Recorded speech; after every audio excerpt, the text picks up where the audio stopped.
Okay, welcome back. So, is it my neck, Lord Uranus? Integumentary, skeletal, muscular, nervous, endocrine, cardiovascular, lymphatic, respiratory, digestive, urinary, and reproductive. So, we said that 141 was all the way up to nervous, and everything else is going to be for 142.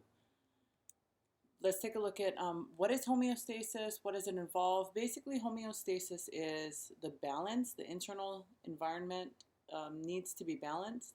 So it's the ability of the body to maintain a stable internal environment. That means if for example, you have a air conditioner, right, and the room gets hot, and you set the air conditioner to turn on when it's 77 degrees. So it gets colder. Now it's too cold. Let's say 60 is your limit. As soon as 60 hits, your body says, oh, no, that's too low. So it starts to rise again. You want it to be about 77. But your body has a range. So let's say 80 is your max. You don't want it to get any hotter than 80. So it gets to about 80, it starts to go down.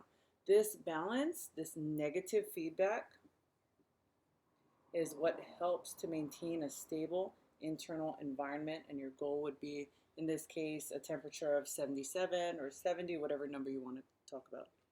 It includes a couple of things. We don't have to worry too much about them, but for your purpose in learning, it includes a receptor, an effector, and a control sensor. The homeostasis, like we said, was the body's ability to maintain a stable internal environment. So you can take a look at this as well. And this is just the back and forth range trying to stabilize the internal environment. Yet again, same thing, homeostasis, receptor, control center, which would be your brain, and effectors, which would be the response to the changes or what you're sensing. Okay, so positive feedback. Most everything in the body is going to be negative feedback. So if I say something is too high, what's your response?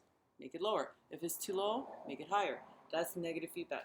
There's only a couple of instances where they talk about positive feedback. It's more of a concept, but positive feedback, two that I want you to remember for class and exams. First one is blood clot formation, so clotting of blood. And then the second one is actually giving birth. So it's the contractions that are associated with birth. So this is blood clot, positive feedback. And then we have different organ systems in homeostatic regulation. You guys can take